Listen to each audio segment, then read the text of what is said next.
Her son was her world, her whole world. And that was the problem. Come morning, the first pale light of dawn crept through the thin curtains of her tiny cottage, but Rosalie was already awake. She lay there, listening to the soft, rhythmic breathing of her 4-year-old son, Leo, who was curled into a warm ball beside her. His dark, messy hair fell across his face, a perfect miniature of, well, she didn't let herself think about that. About him. Deep down, she knew the truth.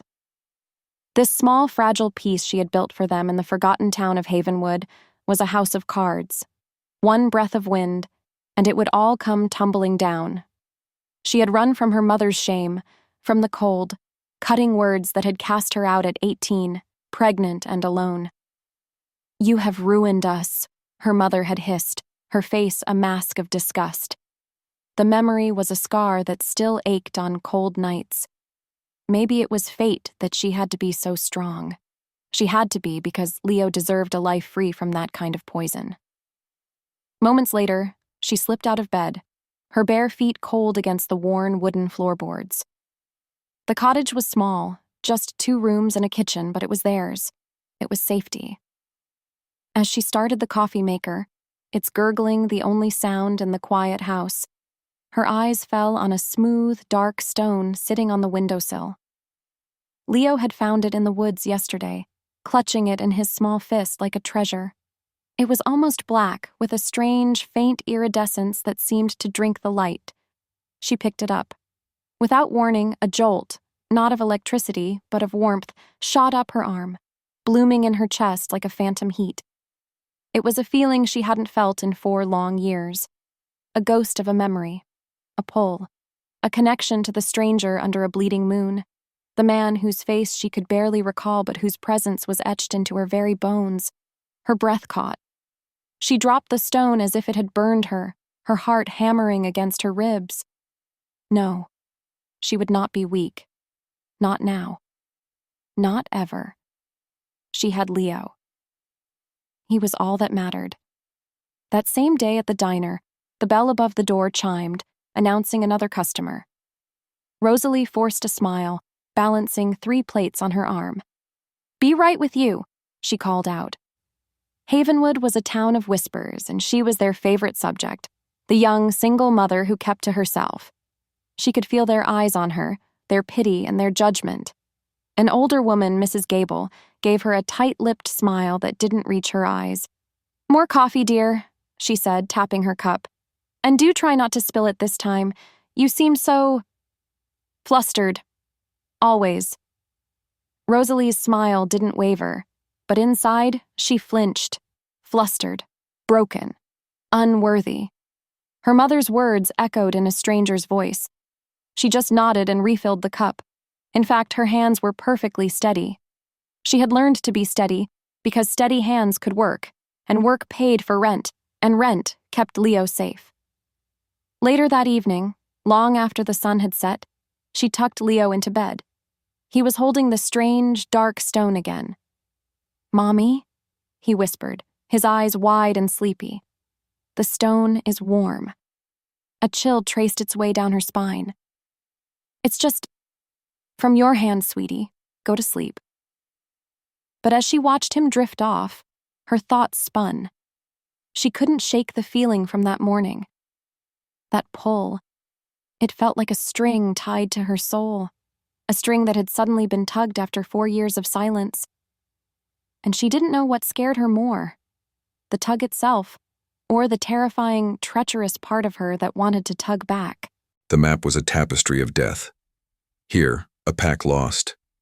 There, a border skirmish that cost him 3 of his best warriors. The Eyrie, his mountain fortress, was a bastion of strength, but even its stone walls couldn't keep the rot from spreading. Lucian, the alpha king of the northern pack, stared down at the table, his face carved from granite. His council of elders sat around him, their faces grim. They were losing, slowly, but surely. "Malachi's forces push closer every day," said Elder Kale, his voice a low rumble. "The scourged legion grows bolder. They scent our weakness, Alpha." Lucian's golden eyes, sharp enough to cut diamonds, lifted. Weakness? You have no heir. Lyra, a formidable she-wolf, stated bluntly. Her voice was like stones grinding together. Your bloodline is the heart of this pack. It is the magic that unites us, the very thing Maliki seeks to extinguish. If you fall, she didn't need to finish. He knew. Chaos. Civil war. The end of everything his ancestors had fought to build. Truth be told, he needed an heir, not for himself, but for his people, because their survival depended on the strength of his line. It was a cold, hard piece of strategy. An heir is not a weapon to be forged in a day, Lucian said, his voice a low growl that vibrated through the chamber. He hated this conversation. It was a reminder of a duty he had failed, a vulnerability he could not afford. Perhaps not, Lyra countered, leaning forward. But 4 years ago, under the blood moon, you were at the southern border. You were gone for a full night. No guards, no explanation.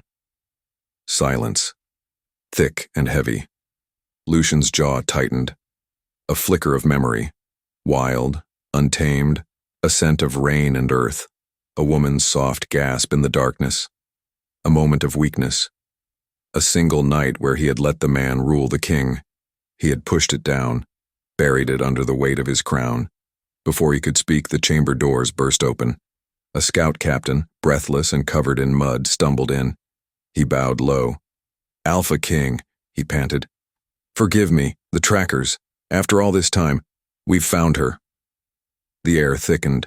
Every elder froze. Lucian's heart, a thing he often forgot he possessed, gave a single, hard thud. Her? The human woman. From that night, the scout confirmed, his eyes wide. She lives in a small town, Havenwood. She is not alone. The moment their eyes locked, Lucian knew. He didn't need the scout to say the words, but the man said them anyway, his voice trembling with the magnitude of his discovery. Alpha, there is a child, a boy. A shockwave went through Lucian, not of joy, not of love, but of cold, hard, calculating purpose. An heir, a solution, a weapon. He had been given the key to saving his people. More importantly, he would not let it slip through his fingers. His gaze swept over his stunned council. His voice, when he spoke, was not the voice of a man, but of a king giving a final, absolute command. Prepare my transport. I go alone. The feeling of being watched started as a prickle on her neck.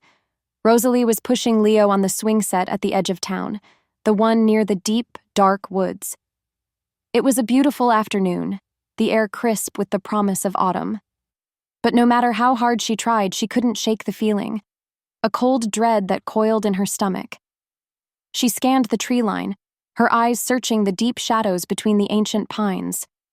Nothing. Just the wind whispering through the leaves. Yet, the feeling persisted. It was as if the forest itself had eyes. Higher, Mommy!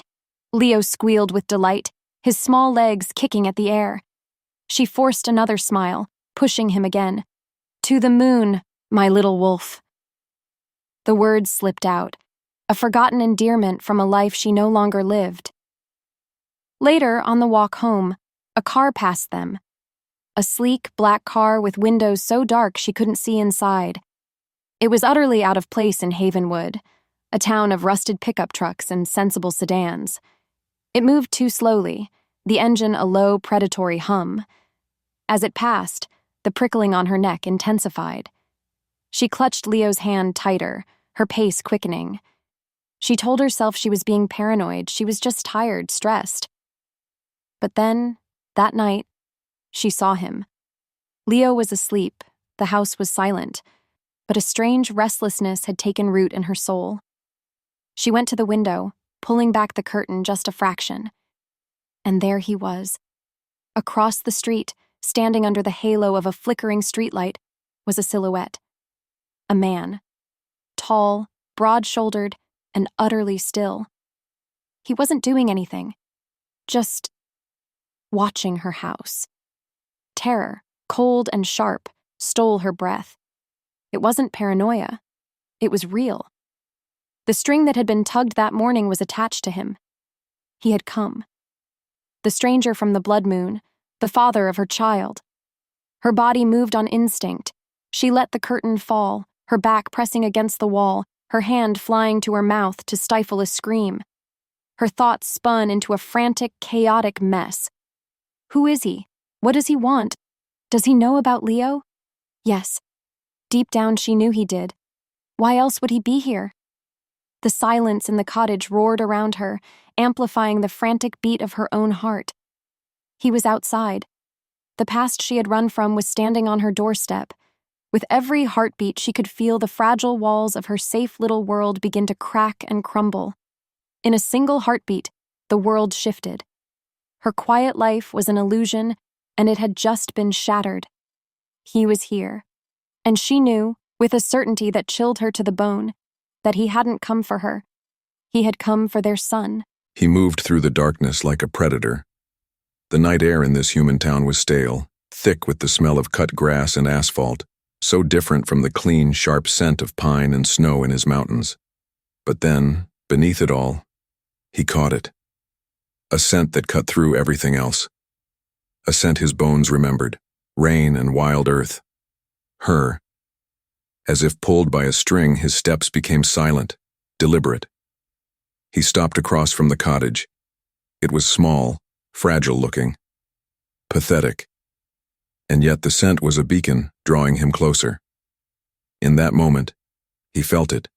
A sudden, violent pull in his gut, an echo of the blood moon from 4 years ago. The incomplete bond between them, dormant for so long, flared to life, a distracting, unexpected force. He scowled. Emotion was a liability, and this felt dangerously close to it. He had a mission, nothing more. Without another word to himself, he crossed the street. His boots made no sound on the pavement. He walked up the short path and stood before the simple wooden door. He could hear her frantic heartbeat inside. He could smell her fear. He knocked. Once. Twice.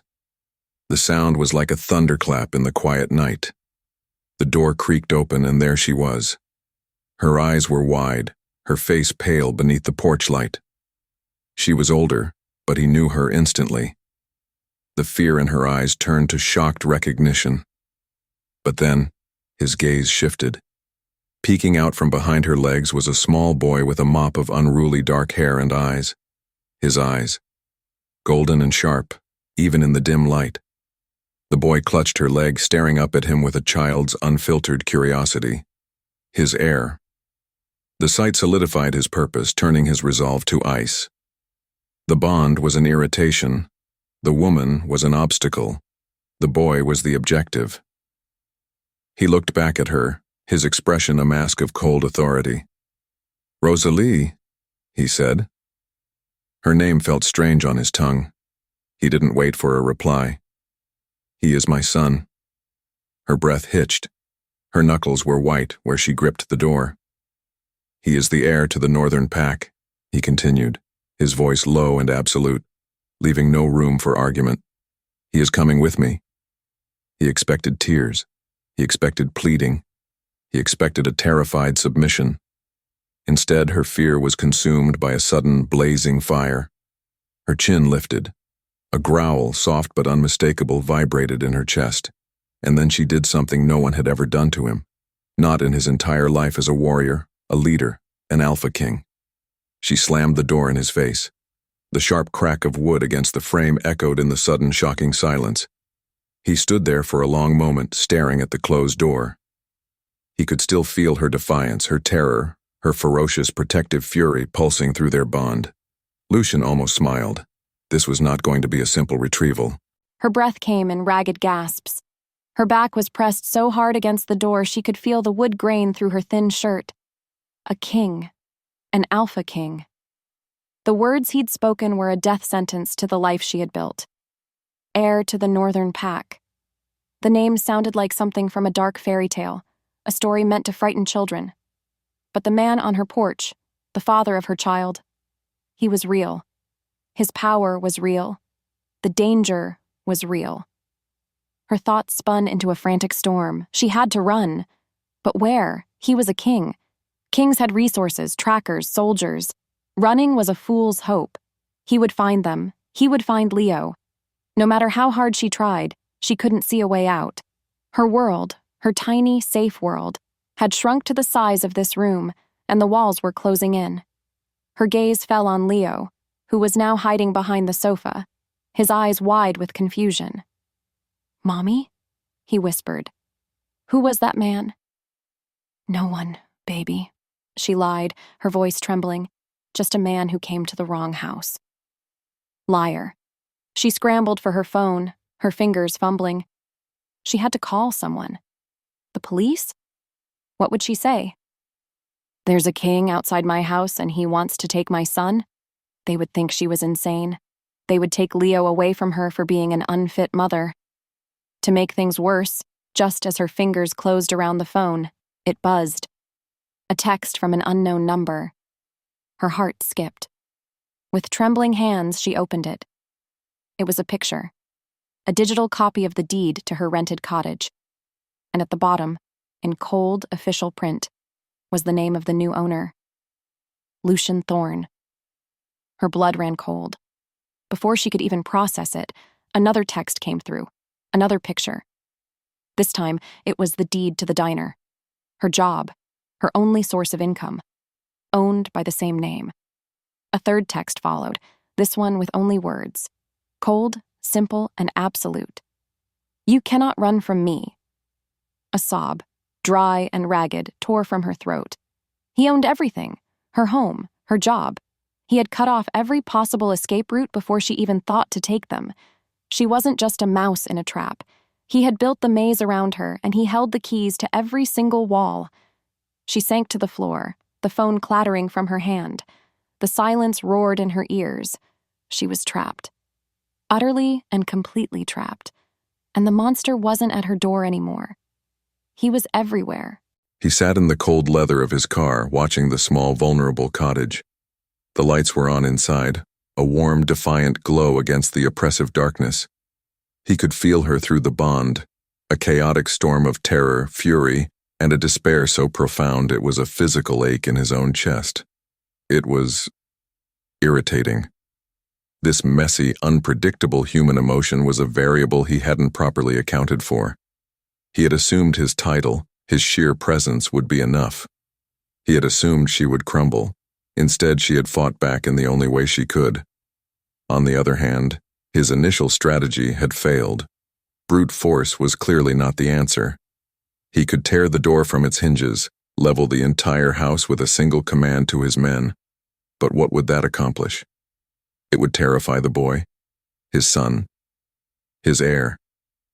He needed the boy to come to him, to see him not as a monster who destroyed his home, but as a figure of authority, of strength. No.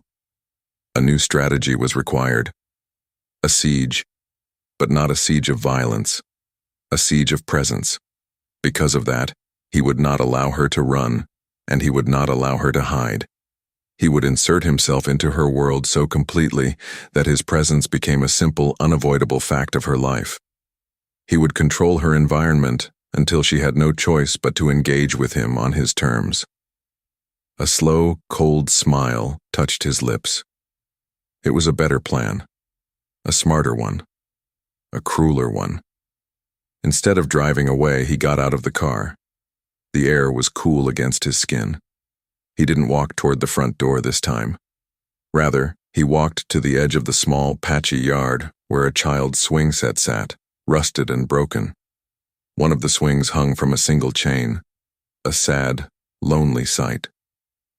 He looked at it for a long moment, then back at the house. He could feel her eyes on him from the window, a burning point of fear and hatred. Good. Let her watch. He rolled up the sleeves of his expensive shirt, revealing forearms corded with muscle and traced with the faint silver lines of old battle scars. Then, with the slow, deliberate patience of a predator, he got to work. He found a toolbox in the trunk of his car. He was always prepared, and began to methodically and efficiently repair the broken swing. The quiet squeak of the rusted chain being removed, the sharp click of a wrench tightening a bolt. Every sound was a message. I am not leaving. This is my territory now. I am here, and I will wait. The war began not with a shout, but with the quiet, rhythmic squeak of a repaired swing. Come morning, the imposing man was still there. He hadn't left. He hadn't moved. Instead, he had become a part of the landscape, a silent, brooding statue of a man who owned her entire world. He didn't try to speak to her. He didn't try to get into the house. And in some ways, that was so much worse. Because of that, her home was no longer a sanctuary. It was a cage. A gilded cage, she thought, with a bitter taste in her mouth. Every morning, groceries would appear on her doorstep. Not the cheap store-brand things she usually bought, but fresh produce, expensive cuts of meat, organic milk for Leo. He was providing for them. He was taking care of them. And he was suffocating her. Her independence, the one thing she had fought so hard to build, was being dismantled, piece by painful piece. He was showing her, without a single word, that she needed him. That's why this was so cruel. He wasn't just trying to take her son, he was trying to erase her. Mommy? Leo's small voice broke through her dark thoughts. He was standing at the window, his little nose pressed against the glass. The big man is outside. Her chest ached. She knelt beside him, her arm wrapping around his small shoulders. I know, baby. Is he sad? Leo asked, his voice full of a child's simple empathy. The question caught her off guard. Sad? She saw a monster, a king, a threat. But her son saw a lonely man standing in their yard. She looked out the window again, really looked at him. He was just standing there, his hands in his pockets, staring at the swing set he had fixed. His shoulders were broad, but they seemed to carry an invisible weight. Maybe it was the bond, that faint, treacherous hum beneath her skin, but for a split second, she felt it too. Not sadness, but a profound, crushing loneliness that seemed to roll off him in waves. Stop it, she chided herself. He's trying to steal your son. But the seed of doubt had been planted. Later that afternoon, she let Leo play in the small patch of grass in their backyard. She watched him like a hawk from the kitchen window, her heart in her throat. Lucian, she assumed that was his name from the deeds, remained in the front, a silent, sentinel presence. Without warning, Leo, chasing a butterfly, stumbled. His small body tumbled forward, his head aimed directly for the sharp corner of a decorative stone border she'd put in years ago. Her world tilted. A scream tore from her throat, but she was too far away. She wouldn't make it. Time seemed to slow down, to stretch into an impossible, horrifying eternity. Then, a blur of motion. In the span of a breath, Lucian was there. He moved faster than anything she had ever seen, a dark flash of impossible speed. One moment he was in the front yard. The next, he was kneeling in the back, his strong arms wrapped around their son, inches from the stone. He had caught him. He held Leo for a moment, his large hand gently stroking the boy's messy hair. His head was bowed, and the expression on his face. It wasn't the cold mask of a king claiming an asset. It was something else, something softer, something that looked terrifyingly like a father's love. In that moment, her carefully constructed walls of hatred and fear began to crumble. The boy felt impossibly small in his arms, fragile. The scent of him, innocence and something intrinsically his own, was a punch to the gut. For 4 years, an heir had been a strategic concept, a solution to a political problem. But this was his son, his flesh and blood. He felt the boy's small heart beating against his chest, trusting and unafraid. And a feeling, fierce and protective and entirely new, roared to life inside him. It had nothing to do with bloodlines or duty. It was paternal. He looked up and met Rosalie's eyes through the kitchen window. He saw her shock, her fear, but underneath it, there was a flicker of something else. confusion. He had to get them out of here. But he knew, with a certainty that frustrated him, that she would not come willingly. So, he would continue his siege of patience. The next day, he brought the boy a gift. He approached the house and simply set it on the porch, a beautifully carved wooden wolf. Then he retreated to his post across the street. He watched as the door creaked open, and Leo's small hand snatched the toy inside. He began to spend small, supervised moments with him. Rosalie would stand on the porch, her arms crossed, her body rigid with tension, a silent, distrustful guardian. He would kneel in the grass with Leo, a safe distance away. "What's your name?" the boy asked, his voice clear and bright. "Lucien." "You're big," Leo stated, looking him up and down. Lucien almost smiled. "Yes." The boy then held out a small, dark stone, the same one Lucien had given his mother on that long-ago night, a pack stone that held a sliver of his own life force, a charm to ensure she would one day be found. He'd never imagined she would give it to their child. "It's warm," Leo said, offering it to him. "It's magic." Lucien's fingers brushed his son's as he took the stone. The bond between him and Rosalie pulsed, a sudden, sharp ache. He could feel her watching, feel her suspicion. Truth be told, this was harder than any battle he had ever fought. Just then, his phone vibrated. A text from his beta, his second in command. He opened it, his face hardening. "Rogues spotted in the woods. 3 of them. They carry the scent of the Legion. They are hunting." His head snapped up, his golden eyes scanning the dense tree line that bordered the property. The danger wasn't theoretical anymore. It was here. His entire strategy shifted. The gilded cage he had built for her wasn't just to control her. It was to protect her, and it was about to fail. The sun began to set, painting the sky in strokes of orange and purple. The air grew still, too still. A strange, oppressive silence fell over the neighborhood, a silence that felt heavy, unnatural. Rosalie was in the kitchen, washing dishes, while Leo played with his new wooden wolf on the floor. Her eyes kept flickering to the window, to Lucien. He was no longer standing idly. He was alert, his body coiled like a spring, his gaze fixed on the woods. A primal fear, cold and sharp, began to creep up her spine. Something was wrong. Then, glass shattered. The sound of the living room window exploding inward was like a bomb going off.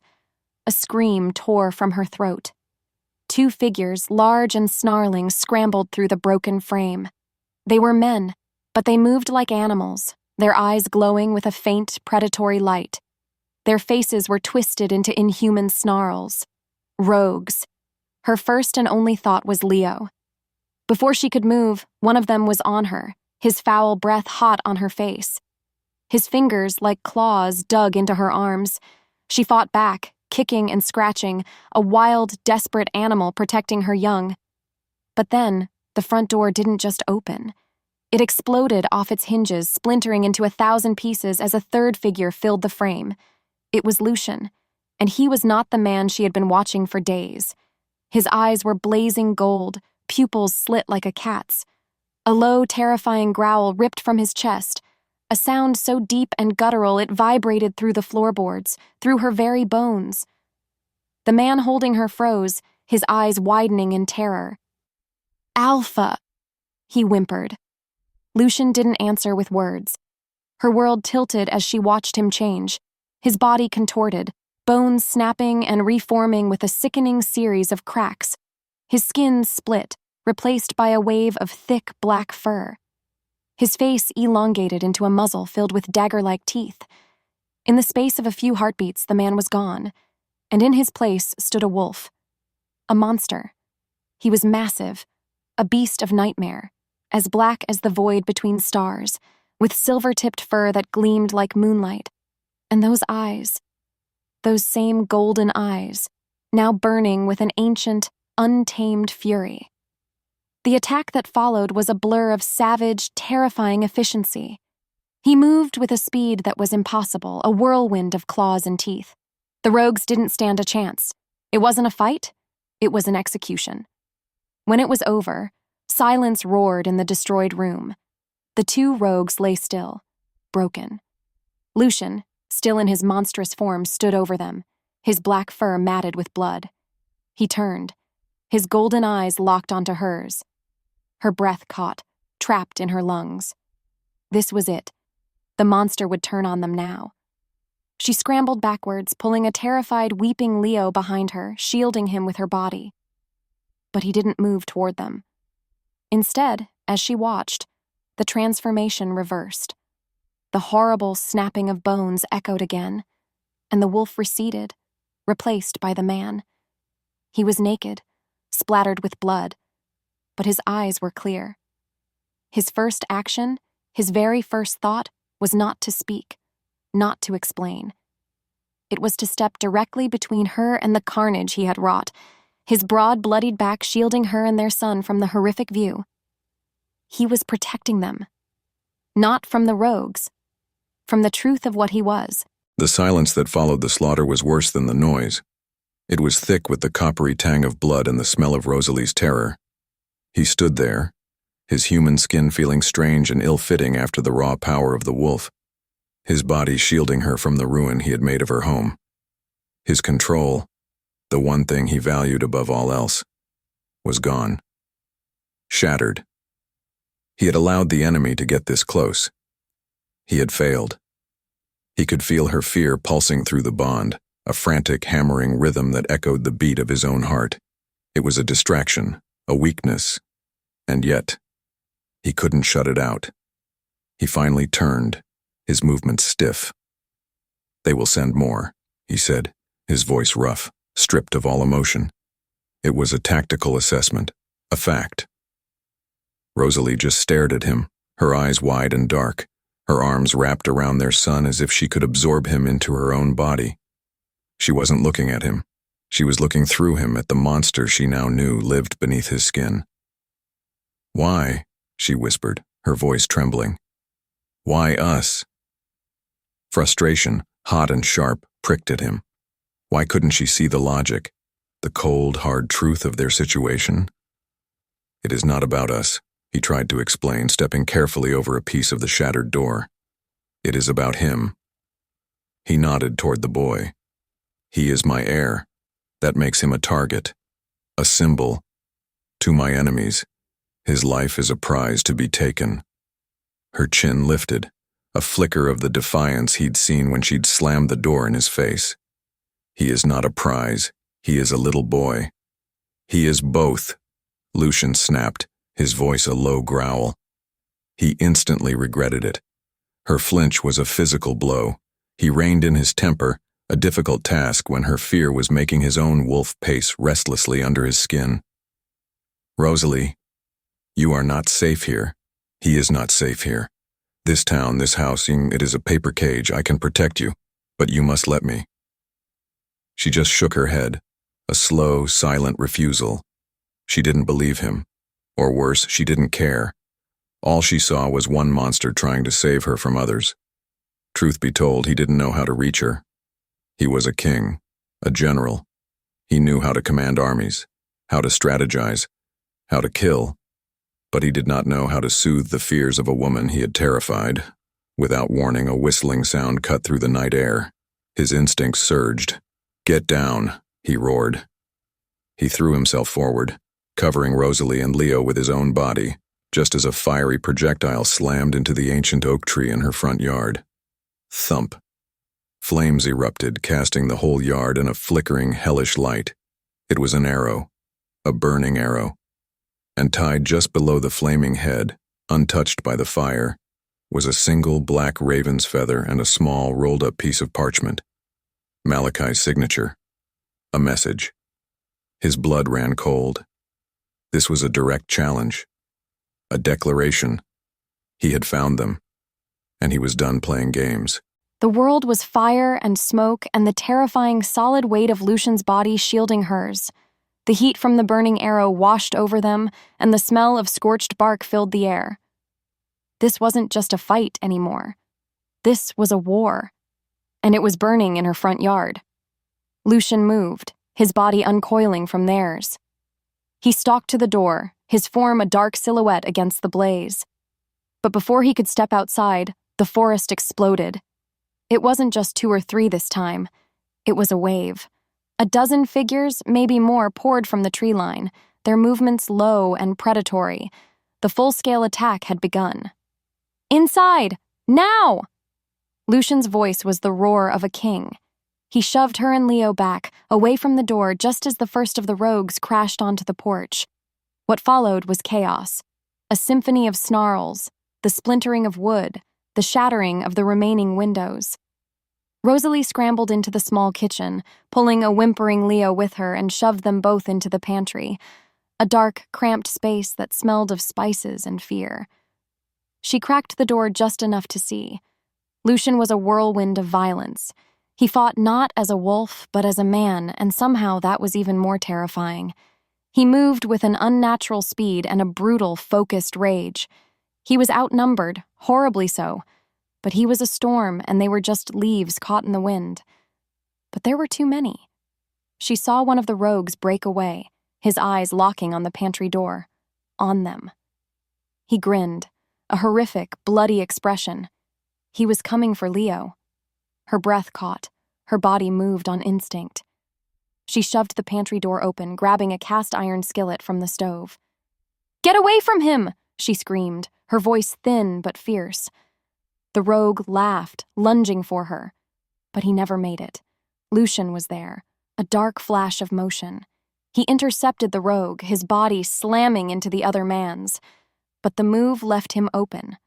Another rogue, armed with a wicked-looking blade that seemed to shimmer with a sickly silver light, seized the opportunity. He drove the knife forward, aiming for Lucian's heart. Lucian twisted, but not fast enough.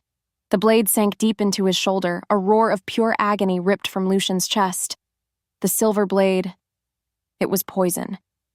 He stumbled back, his strength suddenly failing him, his eyes glazing with pain. In that moment, as her world narrowed to that one horrific sight, something inside her shifted. The bond, that strange, invisible string between them, flared. It was no longer a gentle pull. It was a searing, white-hot agony. She felt his pain as if it were her own. Her fear was burned away, replaced by a sudden, ferocious clarity. She ran. She grabbed Lucian's arm, her small frame straining, and dragged him and a crying Leo back into the pantry, slamming the door shut just as the rogues outside began to regroup. He slumped against the wall, the silver-hilted knife still embedded in his shoulder. His breathing was shallow, his skin pale. He was dying. Without thinking, she ripped a long strip from the hem of her shirt. Her hands were shaking, but her purpose was clear. She pressed the makeshift bandage against the wound, around the hilt of the blade. A wave of dizziness washed over her as she felt his pain, his life force draining away, and she did something she couldn't explain. She closed her eyes and pushed. She poured her own energy, her own desperate will to live, her own ferocious love for her son, down the bond and into him. It felt like trying to fill the ocean with a teacup, but she felt something, a faint resistance against the poison, a flicker of warmth in the encroaching cold. Lucian's eyes fluttered open. They were hazy with pain, but they focused on her. He reached up, his hand surprisingly gentle as it cupped her cheek. "You have to get him to the Eyrie," he rasped, his voice a ghost of its former power. He wasn't commanding her. He was trusting her. "It's the only way. Promise me." Before she could answer, the sounds of fighting outside changed. New snarls, new howls. The rogues were no longer attacking. They were screaming. His elite guard had arrived. Pain was a familiar old friend, but this was different. The silver burned in his veins, a cold, relentless fire that sought to extinguish his very soul. He leaned against the pantry wall, his body screaming in protest, and watched as his royal guard, his 5 most trusted warriors, dispatched the last of Malachi's forces with brutal, terrifying efficiency. The battle was over, but he had lost. His strategy, his cold, calculated plan to control and contain, was in ruins. It had failed. Miserably. He hadn't protected them. He had led the wolves right to their door. He had nearly gotten them all killed. He looked at Rosalie. She was kneeling in front of him, her face pale, her eyes wide with a fear that was now mingled with a frantic concern. Her small hand was still pressed against the bandage on his shoulder, and he could feel it. A faint warmth, a trickle of her strength pushing back against the poison. It wasn't enough to heal him, but it was enough to keep him conscious, to keep him alive. She had saved him. The humbling realization struck him with more force than any physical blow. His beta, a hulking wolf named Marcus, appeared at the pantry door. "Alpha, you are injured." Lucian waved him off, his gaze never leaving Rosalie. The king was gone. The general was gone. All that was left was a man, wounded and bleeding on the floor of a pantry, who had failed the two most important people in his world. His entire perspective had shifted. He had come here to claim an heir, a strategic asset. He saw now that he had been a fool. They were not assets. They were his family, and he could not force their loyalty. He had to earn it. Later, after Marcus had snapped the silver blade and expertly removed the poisoned shards from his shoulder, Lucien found her. She was sitting on the porch steps, wrapped in a blanket, staring at the burning oak tree while his men cleaned up the carnage. Leo was asleep inside, guarded by two of his warriors. He sat down beside her. The space between them burned. For a long time, he said nothing. He just watched the flames. "I am sorry," he said finally. The words felt heavy, inadequate. "I was wrong. My plan, it put you in danger. It put him in danger." She didn't look at him, but she didn't pull away either. So he gave her the one thing he had left to give. The truth. All of it. He told her about the Northern Pack, a kingdom hidden in the mountains. He told her about the bloodline magic, a power that connected the Alpha to the very land itself, a power that passed from father to son. He told her about the Scourged Legion, an army of exiles and rogues united by a warlord named Malachi who wanted to burn his world to the ground. "He will not stop," Lucian said, his voice low and raw with a pain that had nothing to do with his shoulder. "As long as Leo lives, Malachi will hunt him, because my son is not just my heir. He is a symbol of hope to my people, and Malachi wants to extinguish all hope." He finally turned to face her. He let her see the desperation in his eyes, the failure, the fear. He stripped away the king, the Alpha, the monster. He let her see the man. "I can't force you," he said, his voice barely a whisper. "I have no right, but I am asking you, I am begging you, help me protect our son." He took her hand. Her fingers were cold, but they didn't pull away. "Come home with me, Rosalie. Come to the Eyrie." The world had shrunk to the space between their hands. His skin was rough, calloused from a life she couldn't imagine, but there was a strange, desperate warmth in his touch. The great oak tree in her yard burned, a roaring funeral pyre for the quiet life she had once known. Its flickering light danced across his face, illuminating the exhaustion in his eyes, the deep lines of a king carrying the weight of a world. He had laid his soul bare. A hidden kingdom, a bloodline magic, a war. He had stripped away the monster and the king and shown her the man, wounded and bleeding and begging. "Help me protect our son." Deep down, she knew the truth. Her mother had cast her out for being a disgrace. But this man, this king, he was telling her she was the key to saving not just their son, but his entire world. It was a dizzying, terrifying thought. Her old wounds, the ones that whispered she was worthless and a mistake, screamed that this was a trap, another cage just with higher, colder walls. But then, she thought of Leo, her sweet, innocent Leo. She thought of the rogue's bloody grin as he lunged for the pantry. She thought of the silver knife sinking into Lucian's shoulder. The danger was no longer a ghost from a past she tried to forget. It was a wolf at the door, and it would never, ever stop hunting her son. No matter how hard she tried, she couldn't see another path. Staying here meant waiting for death. Running meant a life of looking over her shoulder until the day they were finally caught.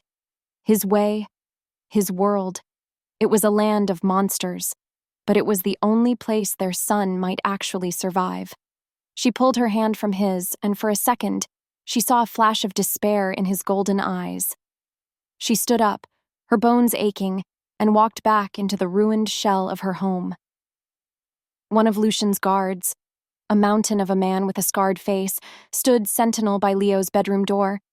He nodded at her, his eyes respectful. She went inside. Leo was asleep, his small face peaceful, the carved wooden wolf clutched in his hand. He was so small, so perfect. And the world was full of men who wanted to use him, to break him, to erase him. Her heart clenched in a familiar spasm of fierce, protective love. This love was the only thing that had ever mattered. It was the only thing that was real. In that moment, her choice was made. It was never really a choice at all. She returned to the porch. Lucian was still sitting there, watching her, his entire body tense with a hope he was trying to conceal. The silence stretched, thick with the smell of smoke and the weight of their two worlds colliding. "Okay," she said, her voice barely a whisper, but it cut through the night like a blade. "I'll go." A breath he seemed to have been holding for an eternity escaped his lips. The relief that washed over his face was so profound, it almost brought her to her knees. He stood up, towering over her, and for a moment she thought he might touch her, might pull her into his arms. Instead, he just nodded, his eyes burning with a new, solemn promise. "I will not let you down," he said. "I will not let him down." What followed was a blur. She packed a single, small bag. A few changes of clothes for her and Leo, his favorite worn-out teddy bear, and the smooth, dark stone he loved so much. She took one last look around the cottage, at the shattered windows, the splintered door, the bloodstains on the floor. This place had been her sanctuary and her prison. Now, it was just a memory. As she walked out the door for the last time, she didn't look back. She walked toward Lucian, toward the dark, waiting cars and the silent, imposing men who were his guard. She was leaving her entire life behind. She was walking willingly into the monster's den, because it was the only place on Earth her child might be safe. The air in the Northern Territories was different. It was clean, sharp, and tasted of pine and ice. It was the air of home, the air of power. As their convoy of black SUVs ascended the winding mountain road, he watched Rosalie from the corner of his eye. She sat silently in the plush leather seat, staring out the window, her hand resting protectively on Leo, who was asleep beside her. Her face was pale, her expression unreadable. She was terrified. He could feel it through the bond, a low, anxious thrum beneath his own skin. He had made her a promise. He would protect her, but he knew, with a grim certainty, that the first battle would not be against Malachi. It would be here, at home. Soon after, the Eyrie came into view. It was not a castle of fairy tales. It was a fortress, a city of stone and timber carved into the very heart of the tallest mountain, a jagged crown of granite and ice that clawed at the sky.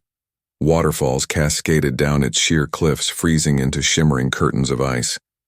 It was a place of brutal, majestic beauty. His home. To Rosalie, he knew it must look like a prison. As they drove through the massive outer gates, the welcoming howls began. A chorus of deep, resonant calls that echoed through the valley, a sound of respect and loyalty for their returning Alpha King. His people began to gather in the great courtyard, their faces upturned, their eyes filled with a warrior's pride. But then their eyes fell on Rosalie. The pride shifted, the respect curdled into suspicion. He could feel the change in the air, the sudden tension. Hundreds of pairs of shifter eyes, gold, green, amber, fixed on the human woman at his side. They saw her fragility, her fear. They saw a weakness. He placed a hand on the small of her back, a subtle gesture of possession and protection, and guided her from the vehicle. His royal guard formed a protective circle around them, their faces grim. The council of elders was waiting for them on the steps of the great hall, and at their head was Lyra. Her silver hair was braided with beads of amber, but her face was as hard and unforgiving as the mountain itself. Her eyes swept over Rosalie with cold, undisguised disdain. "Alpha King," she said, her voice a low rumble. She bowed her head in respect to him, but her gaze never left Rosalie. "You have returned." "I have," Lucian said, his voice ringing with an authority that silenced the whispers rippling through the crowd. "And I have brought my son, Leo, and his mother, Rosalie, home." The word home was a deliberate choice, a claim. Lyra's eyes narrowed. She took a step forward, her presence a challenge. She was the oldest of them, a warrior who had seen 100 winters, and her word carried immense weight. "The boy is of your blood. He is welcome," she declared, her voice carrying across the courtyard, for all to hear. Then, her gaze hardened into chips of ice. "The human is a liability." The air thickened, crackling with tension. A direct challenge. Here, in front of the entire pack. A low growl rumbled deep in Lucian's chest. The air temperature seemed to drop 10 degrees. He let a fraction of his alpha power flare, a wave of pure, untamed dominance that made several of the younger wolves flinch and lower their heads. He stepped forward, shielding Rosalie slightly with his body, his golden eyes locked with Lyra's. "She is the mother of your future alpha. She is under my protection," he snarled, his voice quiet but laced with deadly intent. "Her safety is the safety of this pack. You will show her the respect she is owed. All of you." He let his gaze sweep across the silent crowd, a king daring anyone to question his decree. No one did. But as he turned and guided Rosalie up the stone steps and into the fortress, he knew this was far from over. He had won the first skirmish, but the war for her acceptance and her trust had just begun. The quarters they gave her were fit for a queen. A vast room with a roaring fireplace, furs draped over a bed large enough for 10 people, and a private balcony that overlooked a breathtaking, terrifying vista of snow-capped peaks and endless forest. It was the most beautiful prison she had ever seen. In the days that followed, her isolation became absolute. Servants brought her food, their faces polite but their eyes empty. They would bow their heads and murmur, "Luna," but the title felt like a mockery. She was not their Luna. She was their king's human problem. The other pack members, they simply ignored her. If she walked down a hall, they would flatten themselves against the wall, their heads bowed, refusing to meet her eyes. It wasn't respect. It was avoidance. It was the same shunning she had endured in Havenwood, just on a grander, more terrifying scale. To make things worse, Lucian was gone. Not physically, but he was no longer the man who had sat with her on the porch, his soul bare. He was the Alpha King again. He was consumed by strategy meetings, by patrols, by the burdens of a war she couldn't comprehend. She would see him across the great hall, surrounded by his council, his face a mask of cold command. He was a stranger again. The connection they had forged in the crucible of fire and blood felt like a dream she was waking up from. Her old insecurities, the ones her mother had so carefully carved into her soul, came rushing back. She was an outcast, unworthy, a burden. She didn't belong here. One evening, unable to bear the suffocating silence of her room, she wandered out onto her balcony. The air was so cold it burned her lungs. Below, in a training courtyard, she could see the wolves. They sparred with a brutal, beautiful grace, their movements a dance of deadly intent. This was their world. A world of strength, of power, of instinct. She was soft, human, weak. As she watched, 2 guards passed on the walkway beneath her balcony, their voices carrying on the thin, cold air. "The council is not pleased," one of them said. "Bringing her here was a mistake. She is a vulnerability." "The Alpha knows what he's doing," the other replied, though his voice lacked conviction. "Besides, Marcus has the contingency in place." The first guard grunted. "Good. If the Alpha falls, the boy must be secured. That is all that matters. We cannot allow the container to compromise the asset." Container. Asset. The words struck her with the force of a physical blow. Her breath caught, a painful, ragged gasp. The world tilted, the majestic mountains blurring through a sudden film of tears. That's all she was to them. Not a person. Not a mother. Not even a woman. She was a container. A vessel that had carried their precious heir. Her only value was in her connection to Leo. The fragile trust she had placed in Lucian, the desperate hope that she had made the right choice, it all shattered into a million tiny, glittering pieces. She wrapped her arms around herself, the cold mountain air doing nothing to numb the icy dread that was flooding her veins. She had not escaped her cage in Havenwood. She had just traded it for a bigger one. And she was more alone now than she had ever been in her life. The first blow of the new war was not struck with a claw but with a word. Without warning, one of his border scouts was returned. Thrown from the edge of their territory, broken and bleeding, but alive. That alone was a chilling message. Malachi did not leave survivors. The scout was carried into the great hall and he clutched a dirty, crumpled piece of parchment in his fist. A message from the warlord himself. Lucian took it, his hands steady, but a cold knot of dread tightened in his gut. He could already feel the eyes of his council on him. He could feel the ripple of fear spreading through his people. He unrolled the parchment. The words were simple, elegant, and laced with a poison more potent than any silver blade. "Alpha King," it began. "Your people have suffered long enough. This war is between our bloodlines, not our packs. I offer you peace. A final end to the bloodshed. Give me the boy, the product of a moment's weakness, a half-blood distraction, and my war with the Northern Pack ends today. Your people will be spared." Silence.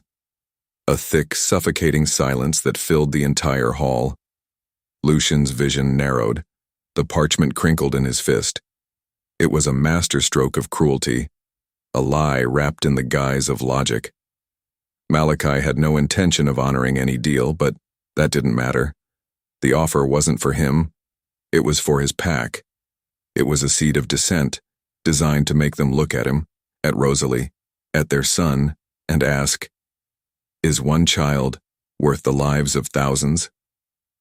"It is a trick," Marcus, his beta, growled, his voice a low rumble of fury. "He seeks to divide us." "Of course it's a trick," Lucian snarled, his voice echoing in the sudden quiet.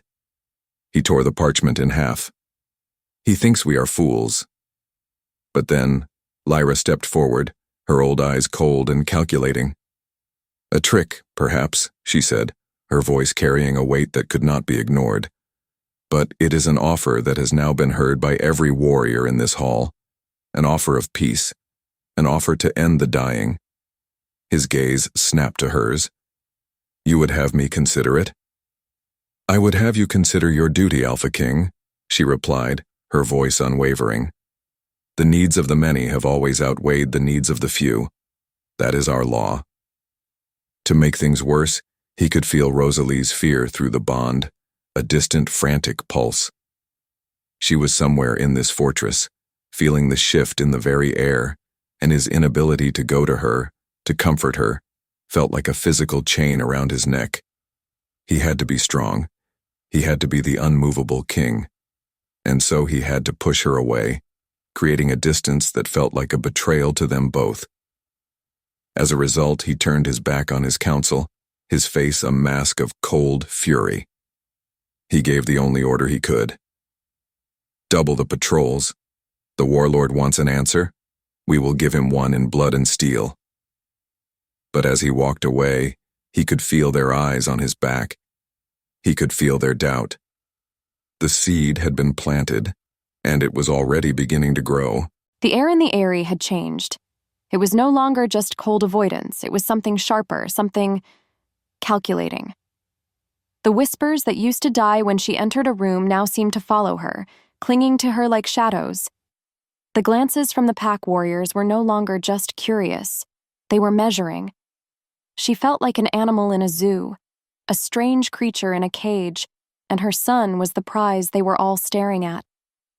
She saw it in the eyes of the servants who brought their meals, in the way the guards outside her door seemed to watch Leo, not her. No matter how hard she tried, she couldn't shake the feeling that she was losing him, that he was slipping through her fingers, being absorbed into this world of stone and snow and secrets. And Lucian was a ghost. He was more distant than ever, a cold, remote figure she only saw from afar. The man who had begged her to come home was gone, replaced once more by the king. When their eyes met across the vast hall, his were guarded, his face an unreadable mask. The bond between them was a dull, constant ache, a reminder of a connection that now felt like a cruel joke. Her heart skipped every time she thought of the guard's words. Container. Asset. Was that all she was? Was that all Lucian saw when he looked at her? One night, unable to sleep, she followed the sound of voices. It led her to the council chamber. The massive doors were slightly ajar, a sliver of light spilling into the dark hall. She knew she shouldn't. She knew she should walk away. But she couldn't. She pressed her ear to the cold, heavy wood. It was Lyra's voice, low and insistent. A human weakness. She has made you weak. The pack sees it. They see you placing a half-blood child and his human mother above their own survival. Enough. Lucian's voice cut through the air, a low, dangerous growl. It is never enough, Lyra countered. Malachi's offer spreads through this pack like a fever. They are afraid. They want peace. They want their alpha to put his people first. It is your duty to consider it. Rosalie's blood ran cold. Consider it? Consider trading their son for peace? The silence that followed was the most terrifying sound she had ever heard. It stretched for an eternity. She held her breath, praying, begging him to refuse, to rage, to tell them they were monsters for even suggesting it. But the silence just kept stretching. Then, Lyra spoke again, her voice softer now, almost triumphant. He is considering it, she murmured to someone else in the room. He knows his duty. Her world did not just tilt, it collapsed. In the quiet that followed, she backed away from the door, her hand pressed against her mouth to hold back a sob. A cold, dead certainty settled in her heart. He was going to do it. He was going to trade their son. He was going to sacrifice Leo to save his kingdom. She had been a fool, a blind, stupid fool to trust him. To believe that she, a broken, discarded girl, could ever mean more to a king than his crown. Her heart was a block of ice in her chest. The tears had frozen somewhere behind her eyes. There was only a cold, silent, screaming purpose. Run. Deep down, she knew the truth. There was no one here who would protect her son. Not really. They would protect the heir, the asset. They would sacrifice the little boy who loved wooden wolves and warm stones to save their world. And his father would let them. Her movements were silent, efficient, honed by years of trying to be invisible. She pulled a thick fur cloak from the wardrobe, a gift she had never worn. She stuffed a small leather satchel with what little she had, a loaf of bread, a skin of water, and the worn teddy bear Leo couldn't sleep without. Her hands didn't shake. Her mind was unnervingly clear. The part of her that had hoped, that had dared to feel the pull of the bond, that had seen a flicker of a father in the king's eyes. That part of her was dead. All that was left was the mother, and the mother would burn down the world for her child. She went to the bed. Leo was sleeping soundly, a picture of perfect innocence in a world of monsters. She gently, so gently, lifted him into her arms. He stirred, murmuring in his sleep, and cuddled closer. his warm breath a ghost against her neck. "It's okay, my little wolf," she whispered, her voice a ragged, broken thing. "Mommy's here. I won't let anyone hurt you." She wrapped him in the heavy cloak, his small body warm and heavy against her own. She took one last look at the opulent, empty room, her gilded cage. As the wind shifted outside, howling a mournful song around the stone peaks of the fortress, she slipped out of the room. The guards at her door were gone, likely changing shifts. A stroke of luck. Or perhaps a sign. She knew the layout of the castle from her lonely, restless wanderings. She knew the servant passages, the forgotten corridors, the small postern gate on the western wall that was used for supply deliveries and was often overlooked. With every step she took through the cold, silent halls of the Eyrie, she felt the bond to Lucian, a dull, throbbing ache. It felt like a chain, and she was breaking it, link by painful link. She reached the small gate. The snow was already falling outside, thick and heavy, a swirling white curtain that would cover her tracks. It was perfect. Without another word, without a moment's hesitation, she unlatched the heavy wooden bar, pushed the gate open, and stepped out into the storm. The wind tore at her, the biting cold a brutal shock, but she didn't flinch. She pulled the cloak tighter around her son, lowered her head against the blizzard, and disappeared into the unforgiving white wilderness.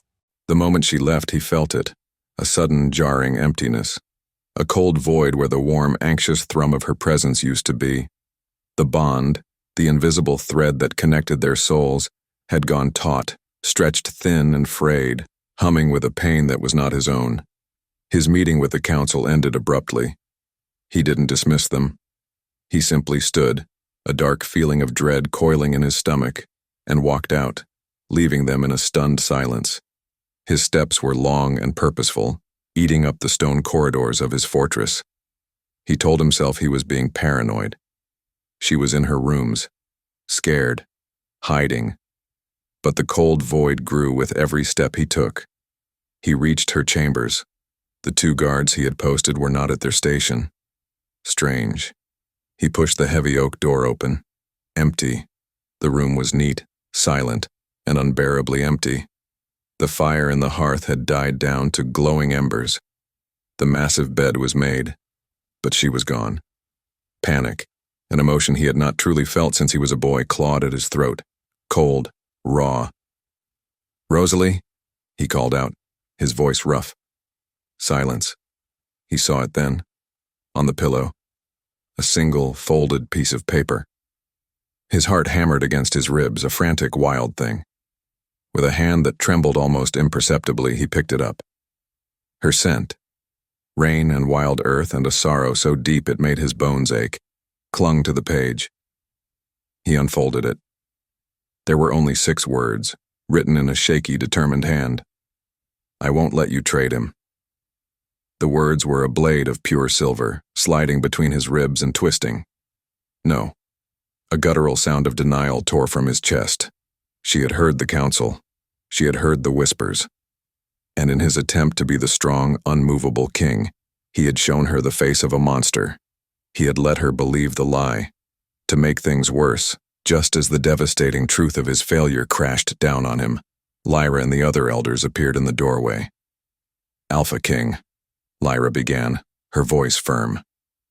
"Your guards reported the human was agitated. We must discuss the contingency." He turned, and the look in his eyes made the ancient she-wolf take an involuntary step back.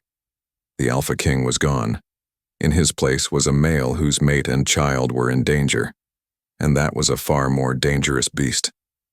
"You did this," he snarled, his voice a low, deadly vibration that promised violence. "You filled my home with your poison, your whispers, your doubt. You drove her out into that storm." "We did what was necessary for the pack," another elder protested. "She is the pack," he roared, his power flaring, making the very stones of the room tremble. "And you are blind." He stormed past them, his mind a frantic racing storm. The gate, the western postern gate. He could smell her faint trail already being devoured by the blizzard. He could feel her through the bond, a distant pinprick of terror and freezing cold. He burst into the courtyard, where his royal guard was already assembling, their faces grim. Marcus met him, holding out a heavy fur cloak. "Alpha." "She's gone. She took the boy," Lucian said, his voice raw. He threw the cloak over his shoulders. "Malachi has set a trap, and I have just watched her walk right into it." In that moment he made a choice. The crown, the council, the duty. It all fell away. There was only her. There was only him. There was only their son. "The council will say I am abandoning my post," he said, his golden eyes locking onto his betas. "They will say I am choosing one woman over my people." Marcus's jaw set. "You are choosing our future Alpha and our Luna. Let them talk. Where do we ride?" Lucian looked out into the swirling white chaos of the blizzard. He could feel her, frightened, freezing, but alive. He could feel her fear, and it was a beacon leading him straight into the heart of his enemy's territory. "We ride to war." The world was a featureless, howling vortex of white. The wind was a physical beast, tearing at her cloak, stealing the breath from her lungs, and lashing her face with icy needles. Every step was a battle. The snow was knee-deep, a treacherous, exhausting trap that sucked the warmth from her body. But she kept moving. Leo was a heavy, warm weight against her chest, shielded from the worst of the storm by the thick fur and the fierce, desperate heat of her own body. He was all that mattered. The cold, the exhaustion, the terror, it was all just noise. Her purpose was a single burning point of light in the blizzard. Get him away. Get him safe. Her thoughts spun. How long had she been walking? An hour? A lifetime? The forest was a maze of skeletal, snow-laden trees, each one looking exactly like the last. She was lost. Hopelessly. Terrifyingly lost. A sob, frozen before it could form, caught in her throat. She stumbled, falling to one knee in a deep drift. The cold was seeping into her bones now, a deep, predatory chill that made her limbs feel heavy, clumsy. She couldn't stop. If she stopped, they would die. She pushed herself back up, her muscles screaming in protest. Just a little further, just to the next tree. Without warning, the wind died. The sudden, unnatural silence was more terrifying than the howling storm. The snow still fell, but gently now, in lazy, silent spirals. She stood frozen, her heart hammering against her ribs, her eyes scanning the suffocating white press of the trees around her. And then she saw them. Shadows, detaching from the trees. Dark, hulking figures circling her, their movements silent, fluid. Wolves. At least a dozen of them, their eyes glowing like embers in the twilight. They didn't growl. They didn't snarl. They just watched. He paused, his icy eyes boring into hers. You would run. Her breath caught. The trap wasn't for her. It was for... He wasn't going to trade him, was he? She whispered, the horrifying realization dawning on her. Malachi laughed, a cold, empty sound. Oh, my dear. He was never going to give up his precious legacy. He would let his entire kingdom burn first. No, this was never about a trade. He took another step, his eyes flicking down to the sleeping child in her arms. This was about getting him to come to me. In that moment, as her world shattered for the second time in as many days, the bond flared. It was not a dull ache. It was a violent, searing roar of power. She felt Lucian, not his pain, not his fear. She felt his fury, his frantic, desperate, all-consuming rage as he raced toward them. He wasn't betraying them. He was coming for them. He had always been coming for them. She had run from her only ally and delivered her son directly into the hands of his worst enemy. He is coming, she said, her voice shaking but finding a new, fierce strength. Malachi's smile was triumphant. I know, he said, his voice a purr of satisfaction. That was the point. As if summoned by her words, a howl ripped through the silent forest. It was not the call of a simple wolf. It was a sound of pure, untamed power, a promise of death, a king's roar of fury. Lucian was here. The howl was not just a sound, it was a promise. It tore through the unnatural silence of the snow-filled forest, a raw, primal declaration of war that vibrated in her bones, in her very soul.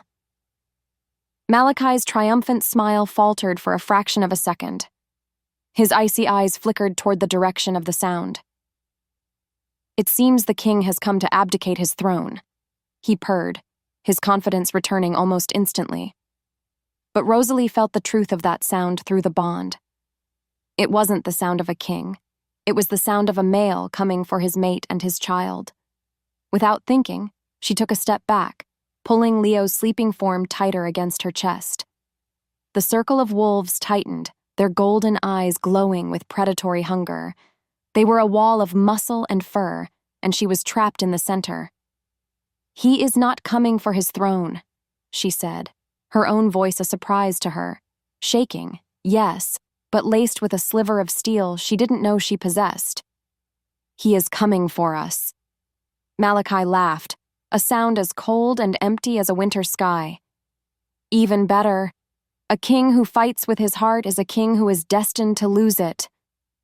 Then the world exploded into motion. A black hurricane of fur and fury erupted from the tree line. Lucian. He wasn't in his wolf form, but he might as well have been. He moved with an impossible blurring speed, a dark wraith against the stark white of the snow. He was not a king. He was a weapon. The first two wolves that lunged at him were dispatched with a brutal, terrifying efficiency. One moment they were snarling beasts, the next they were broken things tossed aside in the snow. The air crackled with power. The remaining wolves, caught between the authority of their master and the primal terror of a true alpha, hesitated. And in that moment of hesitation, Lucian's golden eyes found hers. The world seemed to narrow to the space between them. The raw, untamed power rolling off him was terrifying, but it wasn't aimed at her. It was a shield, a promise. "I am here." Then his gaze shifted, locking onto Malachi. The two alphas began to circle each other, the snow swirling around their feet as if even nature was afraid to get between them. "You should have stayed in your mountains, Thorn," Malachi hissed, drawing a wicked, curved blade that seemed to drink the light. "This is not your world." "Any world that holds my son," Lucian growled, his voice a low, guttural rumble that was more wolf than man, "is my world to command, or to break." They crashed together. It wasn't a fight. It was a force of nature. Claws met steel, a shower of sparks. The sounds were of snarling fury, of grunts of pain, of the sheer, brutal impact of two demigods trying to tear each other apart. But Rosalie's focus was not on them. Her focus was on the wolves that still circled, their eyes flicking between the dueling alphas and the prize huddled in the snow. Her son. To make things worse, one of the wolves, a lean, scarred beast with cunning eyes, saw its chance. While the alphas were locked in their death dance, it broke from the circle and began to stalk toward her. Her breath caught. There was nowhere to run. Her heart hammered against her ribs. She was just a human, soft, weak, a container. No, something inside her shifted. A lifetime of being told she was worthless, a disgrace, a problem. It all burned away, replaced by a single ferocious thought. "He will not touch my son." Her body moved on instinct. She gently laid a still sleeping Leo behind her, shielding him with her body. Her eyes darted around, searching. A rock, a heavy, jagged rock half buried in the snow. As the wolf lunged, she didn't scream. She didn't cower. She grabbed the rock with both hands, adrenaline singing in her veins, and she swung. She connected with the side of the wolf's head with a sickening crack. The beast yelped, stumbling back, stunned and enraged. It wasn't enough to stop it, but it was enough to make it hesitate. But her desperate, defiant act had a terrible consequence. Lucian, his senses tied to her through the bond, felt her spike of terror and fury. His head snapped in her direction for a fraction of a second, his concentration broken, and Malachi seized the opening. He lunged, his silver blade a blur, aimed not at Lucian's heart, but at his throat. A killing blow. Rosalie felt it before she saw it. A cold, sharp premonition of death, a searing agony down the bond. "Lucian!" she screamed, her voice tearing from her raw throat. The warning was all he needed. Lucian twisted, the blade slicing a deep gash across his chest instead of his throat. He roared, a sound of pure agony and rage, and used the momentum to drive his own claws deep into Malachi's side. The warlord screamed, stumbling back, his arrogant smirk finally gone, replaced by a mask of shock and pain. In that moment, everything changed. Lucian and Rosalie moved as one. He pressed his attack, his movements perfectly in sync with her desperate defense of their son. They were a single unit, a family forged in the heart of a blizzard, fighting for their lives. As Lucian finally overpowered a wounded Malachi, throwing him to the ground, he looked at her. His eyes were blazing gold, filled with a love so fierce and so profound, it stole her breath. And the bond, the thin frayed thread that had connected them, snapped into place. It wasn't a gentle joining. It was a supernova. A wave of warmth, of power, of peace, of belonging washed through her, healing every wound, every scar, her mother's cruel words, her years of loneliness, meant everything. It was a feeling of coming home. He was hers, she was his. They were one. The moment the bond solidified, the world came into sharp, brilliant focus. The pain in his chest was a distant echo. The howling wind was a soft whisper. All he could see, all he could feel, was her, his mate, whole, complete. He turned his back on the defeated Malachi, a mistake a king would never make, but an action a mate could not avoid. His royal guard was swarming the clearing now, a wave of lethal force that descended on the remaining terrified rogues. The fight was over. He went to her. He fell to his knees in the snow before her, his eyes scanning her for any injury, any sign of harm. She was pale, her clothes were torn, but she was unharmed. And behind her, their son was beginning to stir, awakened by the sudden silence. Rosalie. Her name was a prayer on his lips. Without thinking, he reached for her, his hands cupping her face, his thumbs gently stroking her cheeks. She leaned into his touch, her eyes fluttering closed, a soft sigh escaping her lips. He pulled her into his arms, burying his face in her hair, inhaling her scent. She was real. She was safe. He held her tight, the warrior, the king, the alpha all melting away, leaving only the man, holding his entire world. "I thought I'd lost you," he murmured into her hair, his voice thick with an emotion he hadn't allowed himself to feel in a century. "You found us," she whispered back, her voice muffled against his chest. His guard efficiently and silently secured Malachi and dispatched the remaining threats. He was aware of them only as a distant presence. His focus was here, on his family. Then, he felt another presence. He looked up. Lyra and the elders had arrived. They stood at the edge of the clearing, their faces a mixture of awe and disbelief. They saw the carnage. They saw the defeated warlord being bound in silver chains. But more importantly, they saw their alpha king, not standing in triumph, but kneeling in the snow, his arms wrapped around his human mate and his son, who was now awake and staring at the scene with wide, curious eyes. They saw a family, a complete, powerful, bonded unit. Lyra's old, hard face softened. The cold calculation in her eyes melted away, replaced by a dawning understanding. She had been wrong. Rosalie wasn't a weakness. She was the missing piece of their king's soul. She was the source of a strength he had never possessed before. With a grace that belied her age, Lyra slowly, deliberately, lowered her head. Then she dropped to one knee. Behind her, the other elders followed suit. A silent, profound apology, a pledge of fealty, an acceptance. He helped Rosalie to her feet, his hand warm and steady in hers. He met Lyra's gaze over her head. He was no longer just their king. He was something more. It was time to finally go home. Weeks later, the sun was warm on her face. She stood on the grand balcony of the Eyrie, the same one that had once felt like the edge of a gilded cage.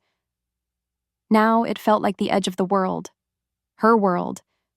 The vista of snow-capped peaks and endless green forests no longer seemed terrifying. It was beautiful, majestic, it was home. A strong arm wrapped around her waist, and she leaned back into the solid, familiar warmth of Lucian's chest. He wasn't the remote, burdened king anymore. He was just hers. He still had his duties, his council meetings, his responsibilities, but he never let a day go by without showing her that she and Leo were the center of his universe.